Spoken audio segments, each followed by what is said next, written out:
BBC প্রবাহে আপনাদের সবাইকে স্বাগত জানাচ্ছি আমি শারমিন রমা। শুরুতেই দেখে নেব আজ কি থাকছে। পশ্চিমবঙ্গের বিধানসভা নির্বাচন নিয়ে নতুন জল্পনা। পরাজিত হলেও পদত্যাগ করতে নারাজ মমতা ব্যানার্জি, বিজেপির বিরুদ্ধে লড়াই চালিয়ে যাওয়ার ঘোষণা। কলকাতার বীরভূমে তৃণমূল ও বিজেপি সমর্থকদের মধ্যে ব্যাপক সংঘর্ষ, যুবককে পিটিয়ে হত্যা। নির্বাচন পরবর্তী সহিংসতা উত্তপ্ত ভারতের রাজনীতি। ইতিহাসে প্রথমবারের মতো পশ্চিমবঙ্গে বিজেপির রাজনৈতিক উত্থান। ঢাকা দিল্লি কূটনৈতিক সম্পর্ক ঘিরে আলোচনা তুঙ্গে। পরিস্থিতি স্বাভাবিক থাকবে দাবি সরকারের। হরমুজ প্রণালী ইস্যুতে বেপরোয়া মার্কিন প্রেসিডেন্ট, এবার তেহরানকে পৃথিবীর বুক থেকে মুছে ফেলার হুমকি। আইএসিসির পাল্টা জবাব। ইরান যুক্তরাষ্ট্র যুদ্ধের প্রভাবে স্বর্ণের বাজারে অস্থিরতা। দেশে কয়েক দফা বাড়ার পর অবশেষে নিম্নমুখী। 2.5 লাখ ছুঁই 22 ক্যারেটের ভরি। পশ্চিমবঙ্গে দীর্ঘ 15 বছরে তৃণমূল কংগ্রেস শাসনের অবসান ঘটিয়ে বড় জয় পেয়েছে বিজেপি।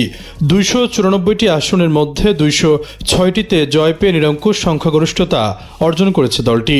গত নির্বাচনে বিপুলভাবে জয়ী হওয়া তৃণমূল এবার মাত্র 81টি আসনে থিতু হয়েছে। 4 মে ফল ঘোষণার মধ্য দিয়ে পশ্চিমবঙ্গে নতুন এক রাজনৈতিক সমীকরণের সূচনা হয়েছে। এদিকে পরাজিত হলেও নির্বাচনে কারচুপির অভিযোগ এনে পদত্যাগ করবেন না বলে ছাফ জানিয়েছেন মুখ্যমন্ত্রী মমতা বন্দ্যোপাধ্যায়। তার মতে বিজেপির কাছে এই পরাজয় জনমতের স্বাভাবিক প্রতিফলন নয়, বরং এর পেছনে নির্বাচন কমিশনের পক্ষপাতিত্ব ও কেন্দ্রীয় শক্তির গভীর ষড়যন্ত্র কাজ করেছে। মঙ্গলবার কালীরঘাটে নির্বাচন পরবর্তী সংবাদ সম্মেলনে এই ঘোষণা দেন তিনি। বলেন, যেখানে লড়াইটি একটি সাংবিধানিক প্রতিষ্ঠানের বিরুদ্ধে ছিল, সেখানে ময়দান ছেড়ে চলে যাওয়া মানে অন্যায়ের কাছে মাথা নত করা।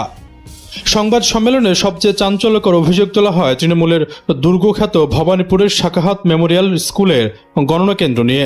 মমতা বন্দ্যোপাধ্যায়ের ভাষ্য মতে গণনা কেন্দ্রের ভেতরে তাকে শারীরিকভাবে হেনস্থা করা হয়েছে, এমনকি তাকে লাথি পর্যন্ত মারা হয়েছে। তিনি দাবি করেন, যে সময় এই ঘটনা ঘটেছিল তখন কৌশলে সিসিটিভি ক্যামেরাগুলো বন্ধ করে দেওয়া হয়েছিল, যাতে কোনো প্রমাণ না থাকে। তার এজেন্টদের কেন্দ্রে ঢুকতে বাধা দেওয়া হয়েছে বলেও অভিযোগ তোলেন তিনি। তার কথায় 13,000 ভোটে এগিয়ে থাকা সত্ত্বেও ষড়যন্ত্র করে তাকে পরাজিত দেখানো হয়েছে। নিজের হারের চেয়েও রাজ্যের বিভিন্ন প্রান্তে দলীয় কর্মীদের উপর হামলা এবং মহিলাদের ধর্ষণের হুমকি দেওয়ায় ক্ষোভ ঝাড়েন তিনি। রাজনৈতিক মহলে তার পদত্যাগের সম্ভাবনা নিয়ে জোর চর্চা চললেও বিদায়ী মুখ্যমন্ত্রী স্পষ্ট জানিয়ে দিয়েছেন তিনি এখনই পদত্যাগ করছেন না, বরং এই প্রতিকূল পরিস্থিতিতে লড়াই চালিয়ে যাওয়ায় সংকল্প করেছেন তিনি।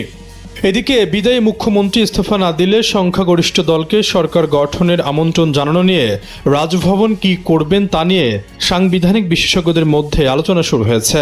সাধারণত যে দল সংখ্যাগরিষ্ঠতা নিয়ে সরকার গঠন করবে তাদের আমন্ত্রণ জানাবে রাজ্যপাল।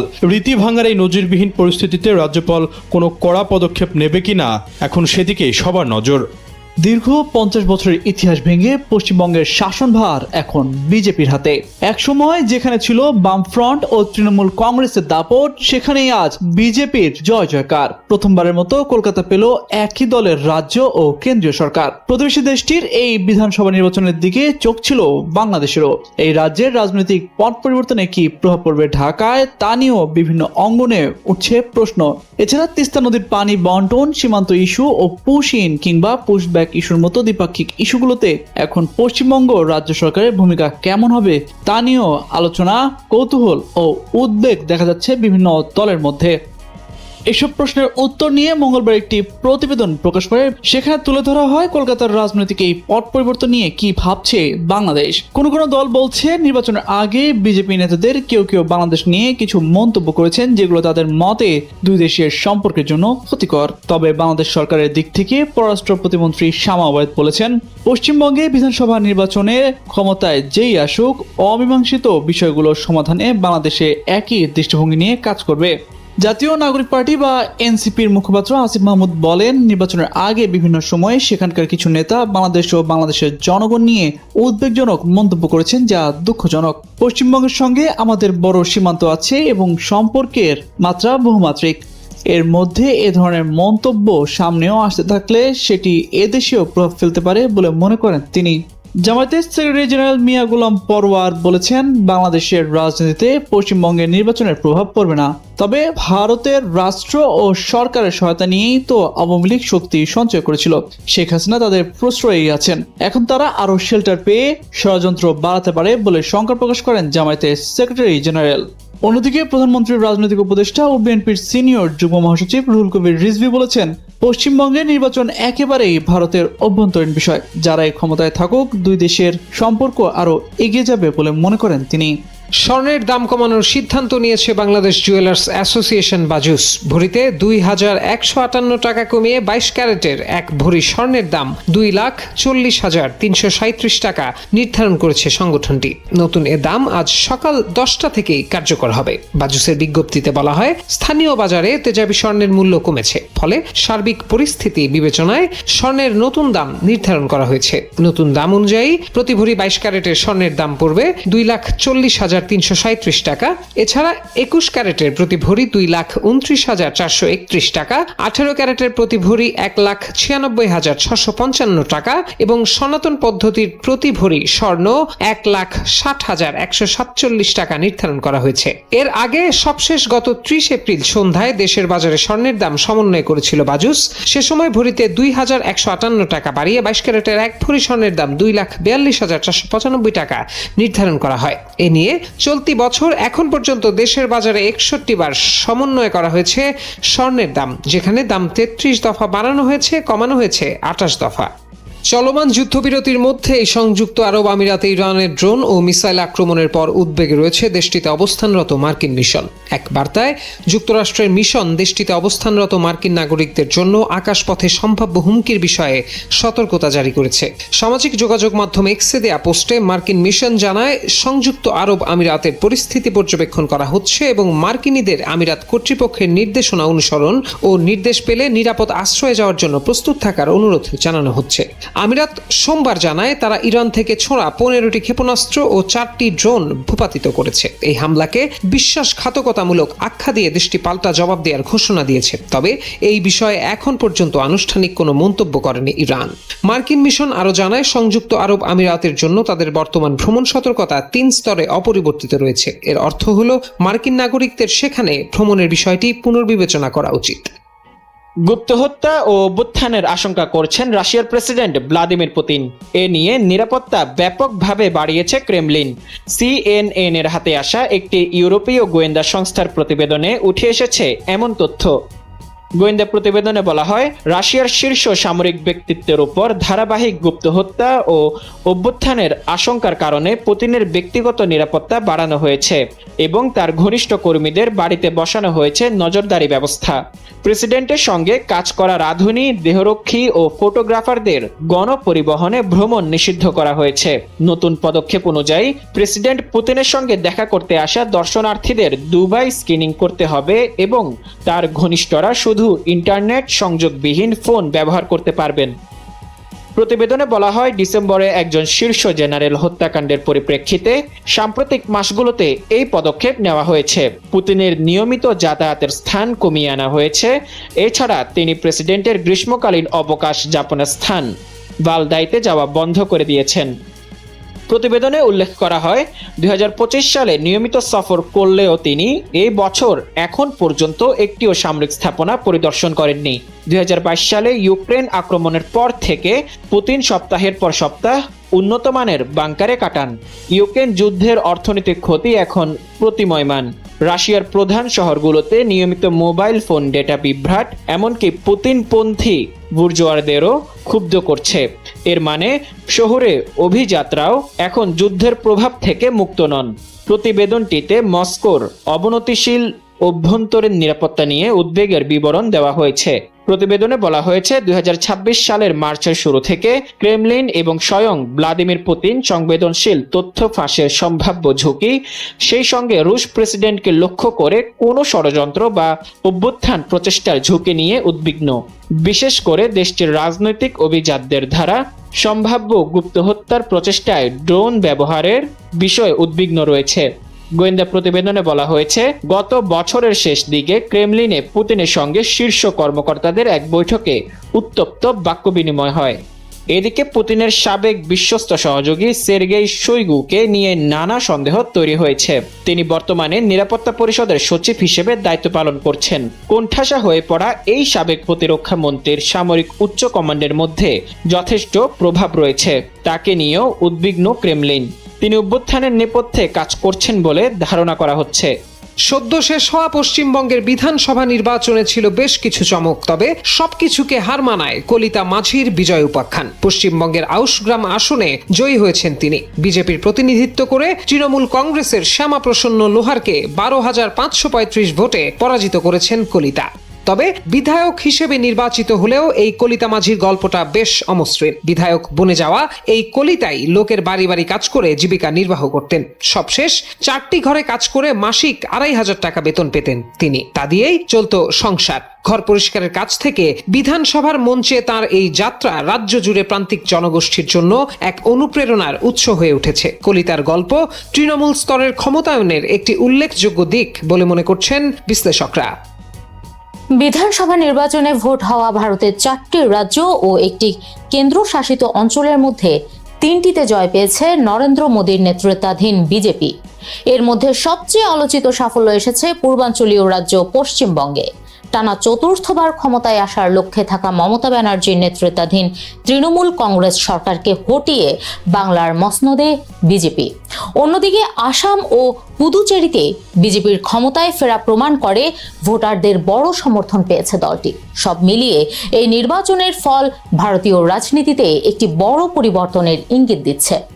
34 বছর ধরে ক্ষমতায় থাকা বাম ফ্রন্টকে হটিয়ে 2011 সালে পশ্চিমবঙ্গের ক্ষমতায় আসে মমতার দল তৃণমূল কংগ্রেস। টানা 3 নির্বাচনে জয়ের মাধ্যমে 15 বছর বাংলার মসনদ সামলেছেন দলটির প্রেসিডেন্ট মমতা ব্যানার্জি। 2026 সালের নির্বাচনের মধ্য দিয়ে সেখানে সরকার গঠন করতে যাচ্ছে বিজেপি। 294 আসনের বিধানসভায় নরেন্দ্র মোদীর দল পেয়েছে 207 আসন। অন্যদিকে মমতা বন্দ্যোপাধ্যায়ের তৃণমূল কংগ্রেস পেয়েছে 80 আসন। 2 আসন নিয়ে তৃতীয় অবস্থানে ন্যাশনাল কংগ্রেস। আগামী 9 মে শপথ নেবে নতুন সরকার। তবে ভোটে কারচুপির অভিযোগ তুলে পদত্যাগ না করার ঘোষণা দিয়েছেন মমতা বন্দ্যোপাধ্যায়। তামিলনাড়ুর বিধানসভা নির্বাচন কেবল চমকপ্রদ ফলই দেয়নি, বরং বড় ধরনের রাজনৈতিক পরিবর্তন এনে দিয়েছে। বহু বছর ধরে রাজ্যটিতে যে রাজনৈতিক ব্যবস্থা ছিল সেটি এবার নড়বড়ে হয়ে পড়েছে।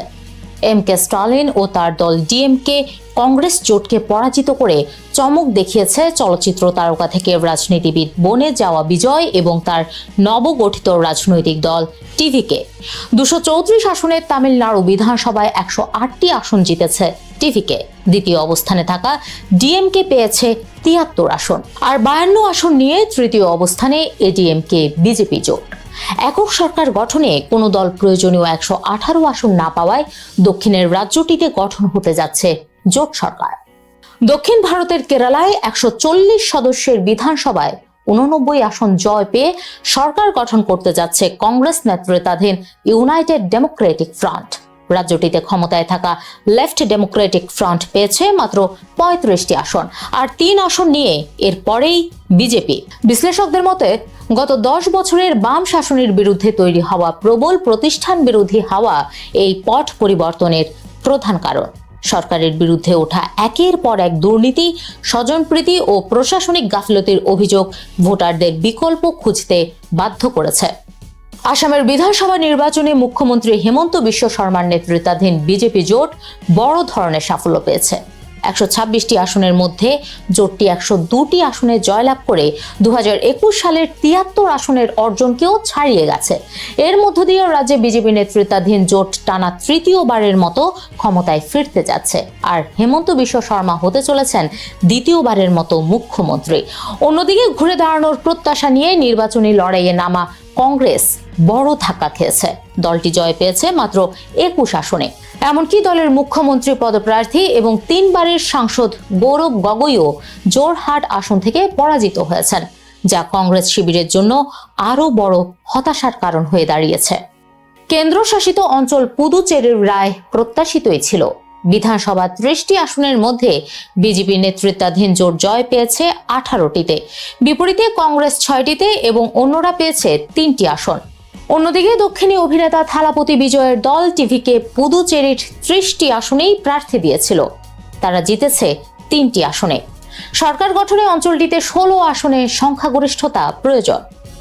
দক্ষিণ ভারতের রাজনীতি আর সিনেমার রূপালী পর্দার মাঝে রয়েছে এক অবিচ্ছেদ্য অদ্ভুত সম্পর্ক। সেলুলয়েডের ফিতায় যারা নায়ক হিসেবে আবির্ভূত হন, জনগণের ভালোবাসাকে পুঁজি করে রাজনীতির মাঠেও তারা বারবার হয়ে ওঠেন বাস্তবের মহানায়ক।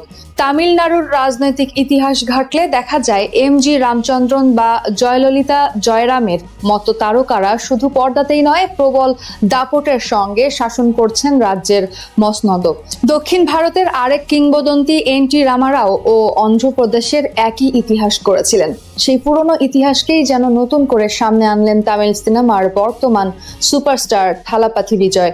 সদ্য সমাপ্ত বিধানসভা নির্বাচনে তার গড়া দল টিভিকে অভাবনীয় সাফল্য চোখে আঙুল দিয়ে দেখাচ্ছে তামিল রাজনীতিতে এখনো ফুরিয়ে যায়নি রূপালী পর্দার জাদু। সিনেমার রঙিন দুনিয়া থেকে রাজনীতিতে এসে তামিলনাড়ুর মুখ্যমন্ত্রীর চেয়ারে বসার পথটি প্রথম প্রশস্ত করেছিলেন কিংবদন্তি অভিনেতা এমজি রামচন্দ্রন। 1977 সালে মুখ্যমন্ত্রী হিসেবে দায়িত্ব নিয়ে তামিলনাড়ুর মোড় ঘুরিয়ে দেন এই অভিনেতা। দীর্ঘ 1 দশক তামিলনাড়ুর মুখ্যমন্ত্রী হিসেবে দায়িত্বরত অবস্থাতেই 1987 সালে মৃত্যুবরণ করেন এই অভিনেতা। তবে মৃত্যুর আগে রাজনৈতিক দীক্ষায় গড়ে দিয়ে যান জয়ললিতাকে। পরবর্তীতে এই জয়ললিতাই তামিলনাড়ুর রাজনৈতিক এই ধারাকে করেছেন সবচেয়ে জনপ্রিয়। ছোটবেলায় ডাক্তার কিংবা আইনজীবী হওয়ার স্বপ্ন দেখা জয়ললিতা শেষ পর্যন্ত অভিনয়ে নাম লেখান। 1965 সালে এমজিআর এর সঙ্গে জুটি বেঁধে আকাশ ছোঁয়া জনপ্রিয়তা পান জয়ললিতা। এরপর এমজিআর এর হাত ধরেই 1982 সালে এআইএডিএমকে দলে যোগ দিয়ে রাজনীতিতে নাম লেখান এই অভিনেত্রী। তবে 1987 সালে এমজিআর এর মৃত্যুর পর চরম অপমান ও লাঞ্ছনার শিকার হতে হয় তাকে।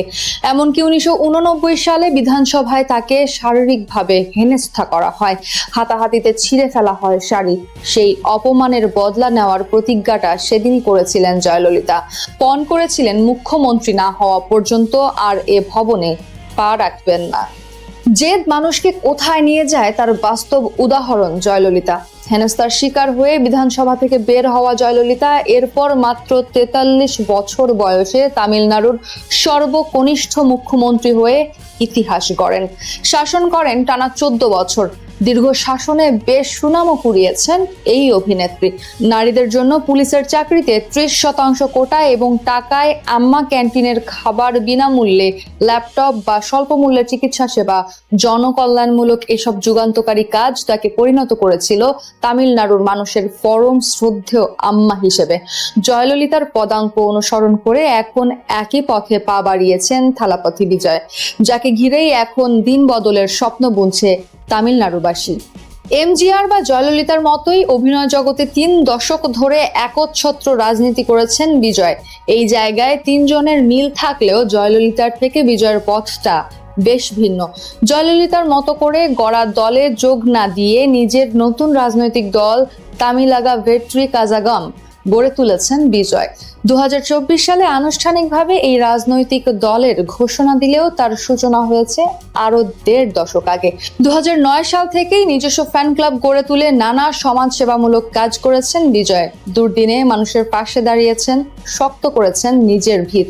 এরপর আনুষ্ঠানিকভাবে দল ঘোষণা করেছেন। এখানেও চমক দিয়েছেন বিজয়। তুমুল জনপ্রিয়তা থাকার পরও সিনেমাকে বিদায় জানিয়ে পুরোপুরি রাজনীতিতে নাম লিখিয়েছেন। বুঝিয়ে দিয়েছেন রাজনীতি তার কাছে কোনো শখ নয়, বরং এক জনসেবার যুদ্ধক্ষেত্র। নির্বাচনের মাঠে বিজয়ের এই আগমন মোটেও মসৃণ ছিল না।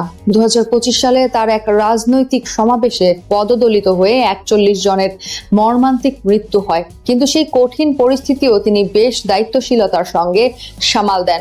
বিজেপিকে আদর্শগত শত্রু ও ক্ষমতাসীন ডিএমকে রাজনৈতিক শত্রু আখ্যা দিয়ে তিনি রাজ্যের মানুষের সামনে একটি পরিচ্ছন্ন বিকল্প হিসেবে নিজেকে তুলে ধরেছেন।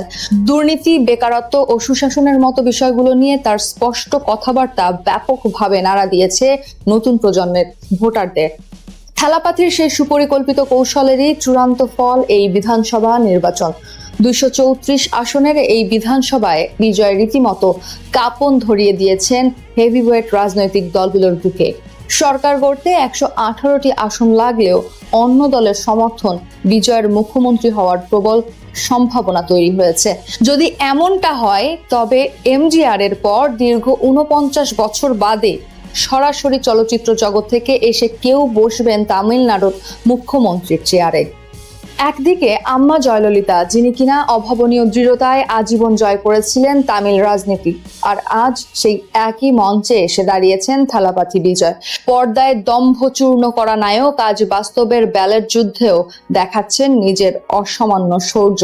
জয়ললিতার রেখে যাওয়া সেই রাজকীয় উত্তরাধিকার আর জনসম্পৃক্ততার মাপকাঠিতে বিজয় নিজেকে কতটা দীর্ঘস্থায়ী করতে পারেন, এখন সেটা দেখতেই মুখিয়ে পুরো ভারতবর্ষ।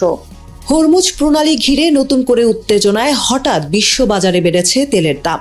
যুক্তরাষ্ট্র ও ইরানের মধ্যে ভঙ্গুর যুদ্ধবিরতি নিয়ে অনিশ্চয়তা তৈরি হওয়ায় বাজারে উদ্বেগ ছড়িয়েছে, যার প্রভাব পড়েছে জ্বালানি পণ্যের দামে। 4 মে বিশ্ববাজারে ব্রেন্ট ক্রুড অয়েলের দাম 6% বেড়ে ব্যারেল প্রতি $114.44 উঠে, যদিও 5 মে সকালে দাম কিছুটা কমে $113.54 নামে। এদিকে হরমুজ প্রণালীতে নৌ চলাচলের স্বাধীনতা নিশ্চিতের আহ্বান জানিয়েছেন জাতিসংঘের মহাসচিব আন্তোনিও গুতেরেস। তার মতে এই পথ বন্ধ থাকায় তেল, গ্যাস, সার সহ গুরুত্বপূর্ণ পণ্যের সরবরাহ ব্যাহত হচ্ছে এবং বৈশ্বিক অর্থনীতি চাপে পড়েছে। ফেব্রুয়ারির শেষ দিকে যুদ্ধ শুরুর পর থেকে ব্রেন্ট ক্রুড অয়েলের দাম প্রায় 50% বেড়েছে। শুধু হরমুজ প্রণালীর উত্তেজনা নয়, উৎপাদন ঘাটতিও এর দাম বৃদ্ধিতে প্রভাব ফেলছে বলে ধারণা বাজার বিশ্লেষকদের মতে যুক্তরাষ্ট্র ও ইরান যুদ্ধবিরতি চুক্তিতে পৌঁছালেও হরমুজে নৌযানের জট শেষ না হওয়া পর্যন্ত বৈশ্বিক জ্বালানি সংকট কাটবে না। পাশাপাশি জ্বালানির বাজারে স্বস্তির জন্য ক্ষতিগ্রস্ত জ্বালানি অবকাঠামো সংস্কার এবং সমুদ্রে পুঁতে রাখা মাইন অপসারণও গুরুত্বপূর্ণ। বিভিন্ন আন্তর্জাতিক গণমাধ্যমের প্রতিবেদনে জানানো হয়েছে বিশ্বজুড়ে জ্বালানি পণ্যের সরবরাহ কমেছে, ফলে চাহিদা মেটাতে নিজেদের মজুতে থাকা জ্বালানি পণ্য ব্যবহার করছে বিভিন্ন দেশগুলোর অভ্যন্তরীণ মজুদ সর্বনিম্ন পর্যায়ে পৌঁছালেই বিশ্বব্যাপী বাড়তে পারে এর চাহিদা। পাল্লা দিয়ে দাম বৃদ্ধির শঙ্কাও থাকবে। সেনা সদস্যরা প্রস্তুত আছে। নির্দেশ পাওয়া মাত্রই ইরানের বিরুদ্ধে বড় ধরনের সামরিক অভিযান শুরু হবে। 5 মে ভার্জিনিয়ায় পেন্টাগনের দপ্তরে আয়োজিত সংবাদ সম্মেলনে এই মন্তব্য করেন যুক্তরাষ্ট্রের joint chief of staff general Dan Kane. তিনি বলেন, সংযমকে দুর্বলতা ভাবা উচিত নয়। সেন্ট্রাল কমান্ড সহ যৌথ বাহিনীর বাকি অংশগুলো সমুচিত জবাব দিতে প্রস্তুত। সংবাদ সম্মেলনে উপস্থিত ছিলেন যুক্তরাষ্ট্রের প্রতিরক্ষা মন্ত্রী পিট হেগসেথ। তিনি বলেন, হরমুজ প্রণালী নিয়ে যুদ্ধ করতে চায় না ওয়াশিংটন, কিন্তু বাণিজ্যিক জাহাজে ইরানের যে কোনো হামলার জবাব হবে বিধ্বংসী। মার্কিন প্রতিরক্ষা মন্ত্রী বলেন, নিরপরাধ দেশ ও তাদের পণ্য পরিবহনে ইরান একটি আন্তর্জাতিক জলপথে কোনোভাবেই বাধা দিতে পারে না। মার্কিন সেনা কিংবা নিরপরাধ বাণিজ্যিক জাহাজে হামলা চালালে চরম পরিণতির মুখোমুখি হতে হবে। তিনি আরো বলেন, ইরানের সঙ্গে যুক্তরাষ্ট্রের চলমান যুদ্ধবিরতি এখনো শেষ হয়নি, তবে কৌশলগতভাবে গুরুত্বপূর্ণ হরমুজ প্রণালী বন্ধ করতে দেওয়া হবে না। চলমান যুদ্ধবিরতির মধ্যেই হরমুজ প্রণালী ঘিরে নতুন উত্তেজনা তৈরি হয়েছে। জাহাজ চলাচলের নিরাপত্তার অজুহাতে 4 মে প্রজেক্ট ফ্রিডম কর্মসূচির ঘোষণা দেয় ট্রাম্প প্রশাসন। এর আওতায় জ্বালানিবাহী জাহাজগুলোকে পাহারা দেবে মার্কিন রণতরী। এর কিছুক্ষণ পরই কয়েকটি ইরানি নৌকা লক্ষ্য করে হামলা চালায় মার্কিন সেনারা। একই দিনে পারস্য উপসাগরে বেশ কিছু বাণিজ্যিক জাহাজে বিস্ফোরণ ও অগ্নিকাণ্ডের খবর পাওয়া যায়। এছাড়া ইরানের ক্ষেপণাস্ত্র হামলায় সংযুক্ত আরব আমিরাতের ফুজাইরাহ তেল বন্দরে আগুন লাগে। 8 এপ্রিল ইরান ও যুক্তরাষ্ট্রের মধ্যে যুদ্ধবিরতির চুক্তির পর 4 মে ইরানের বিরুদ্ধে প্রথম কোনো হামলার অভিযোগ এনেছে সংযুক্ত আরব আমিরাত। দেশটির দাবি, ইরান একঝাঁক ড্রোন ও মিসাইল দিয়ে এই হামলা চালিয়েছে। আমিরাতের আকাশ প্রতিরক্ষা ব্যবস্থা 12টি ব্যালিস্টিক মিসাইল সহ বেশ কিছু ড্রোন ভূপাতিত করলেও তেল শোধনাগারে আঘাত হানা এড়ানো যায়নি। এই হামলায় আহত হয়েছেন 3 জন ভারতীয় নাগরিক। ভারত সরকার একে অগ্রহণযোগ্য বলে অভিহিত করেছে। আবুধাবি এই হামলাকে বিপজ্জনক বলে অভিহিত করেছে এবং জানিয়েছে তারা এর যথাযথ জবাব দেওয়ার অধিকার রাখে। তবে ইরানের রাষ্ট্রীয় টেলিভিশন এক অজ্ঞাত সামরিক কর্মকর্তার বরাত দিয়ে জানিয়েছে, সংযুক্ত আরব আমিরাতকে লক্ষ্যবস্তু করার কোনো পরিকল্পনা ছিল না ইরানের।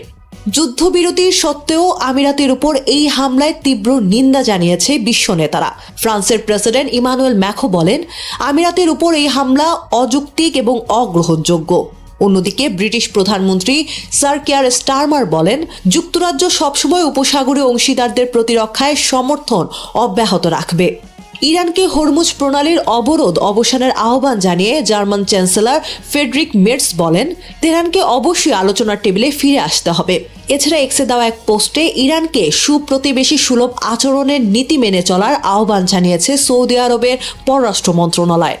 এই ঘটনার মধ্যেই ট্রাম্প জানিয়েছেন, হরমুজ প্রণালীতে ইরানের 7টি ফাস্ট বোট বা দ্রুতগামী নৌকায় হামলা চালিয়েছে যুক্তরাষ্ট্র।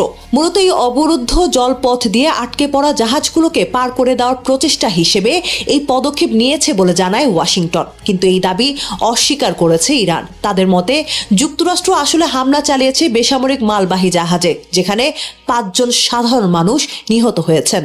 এপ্রিলের শুরুতে যুক্তরাষ্ট্র ও ইরান একটি যুদ্ধবিরতি ঘোষণা করেছিল, যার অধীনে ইরান সংযুক্ত আরব আমিরাত সহ উপসাগরীয় দেশগুলোতে ড্রোন ও মিসাইল হামলা বন্ধ করতে সম্মত হয়। তবে এরপর থেকে খুব কম জাহাজই প্রণালীটি অতিক্রম করতে পেরেছে। অন্যদিকে যুক্তরাষ্ট্র ইরানের বন্দরগুলোর উপর নিজস্ব অবরোধ আরোপ করে রেখেছে। এই উত্তেজনার সরাসরি প্রভাব পড়েছে বিশ্ব অর্থনীতিতে। ফুজাইরাহ আক্রান্ত হওয়ার খবর ছড়িয়ে পড়তেই আন্তর্জাতিক বাজারে অপরিশোধিত ব্রেন্ট ক্রুড তেলের দাম 5% বেড়ে ব্যারেল প্রতি $115 ছাড়িয়ে গেছে। গত 2 মাসেরও বেশি সময় ধরে মহাশক্তিধর যুক্তরাষ্ট্রের বিপক্ষে বীর দর্পে লড়ে যাচ্ছে ইরান। কথা বলছে চোখে চোখ রেখে। দশকের পর দশক ধরে নিষেধাজ্ঞায় থাকার পরও এই সক্ষমতা কোথায় পেল তেহরান? তাহলে কি যুক্তরাষ্ট্রের বিপক্ষে যুদ্ধ করতে ইরানকে পেছন থেকে সহায়তা করছে অন্য কেউ? ইরানের লড়াই চালিয়ে যাওয়ার সক্ষমতা দেখে যখন সবার মনে প্রশ্ন উঠেছে, তখন চীনের দিকে অভিযোগের আঙুল তুললেন মার্কিন অর্থমন্ত্রী স্কট বেসেন্ট। ইরানকে অর্থ সহায়তা দেওয়ার জন্য চীনকে অভিযুক্ত করেছেন তিনি। বেসেন্ট বলেন, ইরান হলো সন্ত্রাসবাদের সবচেয়ে বড় রাষ্ট্রীয় পৃষ্ঠপোষক, অথচ চীন তাদের জ্বালানির 90% কিনছে।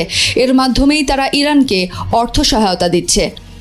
ইরান যুদ্ধে ওয়াশিংটনকে সবচেয়ে বেশি ভোগাচ্ছে হরমুজ প্রণালী। যুদ্ধের জেরে বিশ্বের জ্বালানি পরিবহনের গুরুত্বপূর্ণ এই নৌরুটটি বন্ধ করে দিয়েছে তেহরান, যা পুনরায় চালু করতে গিয়ে রীতিমতো দিশেহারা এখন ট্রাম্প প্রশাসন। ফলে বাধ্য হয়ে এখন চীনের কাছে সহায়তা চাইছে যুক্তরাষ্ট্র। জানিয়ে বেসেন্ট বলেন, ইরানের হামলার কারণে প্রণালীটি বন্ধ হয়ে গেছে। আমরা এটি আবার খুলে দিচ্ছি। তাই চীনকে বলবো, এই আন্তর্জাতিক উদ্যোগে আমাদের সঙ্গে যোগ দিন। ইরানের ওপর চীনের প্রভাব থাকায় সংকট সমাধানে বেইজিং কোনো ভূমিকা রাখতে পারে কিনা তার প্রমাণ দিতেও চ্যালেঞ্জ ছুড়ে দিয়েছেন বেসান্ট। বলেন, দেখা যাক তারা কূটনৈতিকভাবে কিছু করে ইরানকে প্রণালী খুলতে রাজি করতে পারে কিনা। যুক্তরাষ্ট্রের সঙ্গে অবশ্য সম্পর্কটা এমনিতেও ভালো যাচ্ছে না চীনের। গত বছর শুল্ক ইস্যুতে রীতিমতো বাণিজ্য যুদ্ধ করেছে দুদেশ। এরপর বছরের শেষ নাগাদ মার্কিন প্রেসিডেন্ট ডোনাল্ড ট্রাম্প ও চীনের প্রেসিডেন্ট শি জিনপিং এর বৈঠকে দুই দেশের সম্পর্ক কিছুটা উন্নত হলেও সম্প্রতি ইরান যুদ্ধের কারণে ফের সেই সম্পর্কে শীতলতা দেখা দিয়েছে। যুদ্ধে ইরানকে সহায়তা দেওয়ার অভিযোগ তুলেছে ওয়াশিংটন, যা ভিত্তিহীন বলে উড়িয়ে দিয়ে জাতিসংঘ নিরাপত্তা পরিষদে ইরানের অবরোধের নিন্দা প্রস্তাবে ভেটো দিয়েছে বেইজিং। এর রেশ কাটাতে না কাটাতেই গত সপ্তাহেই ইরানের সঙ্গে তেল বাণিজ্যে জড়িত চীনা প্রতিষ্ঠানের ওপর নিষেধাজ্ঞা দিয়েছে ওয়াশিংটন, যার তীব্র নিন্দা জানিয়ে একতরফা এমন মার্কিন নিষেধাজ্ঞা বন্ধ করতে বলেছে বেইজিং। এদিকে ইরান ইস্যুতে যুক্তরাষ্ট্র চীনের এই উত্তেজনার মধ্যেই আগামী সপ্তাহে বেইজিং সফরে যাচ্ছেন ট্রাম্প, যেখানে শির সঙ্গে বৈঠকে বসবেন তিনি। এ যুদ্ধে চীনকে নিজের পক্ষে টানতে শিকে বোঝানোর চেষ্টাও করবেন ট্রাম্প। কিন্তু প্রশ্ন হলো, ট্রাম্পের মিষ্টি কথায় ভুলে ইরানকে কি দূরে সরাতে পারবেন শি, নাকি বাতলে দেবেন ইরান যুদ্ধ থেকে ট্রাম্পের বের হওয়ার অভিনব কোনো কৌশল? সবাইকে শুভকামনা জানিয়ে আমি শারমিন রমাজ এখানেই বিদায় নিচ্ছি। ভালো থাকবেন।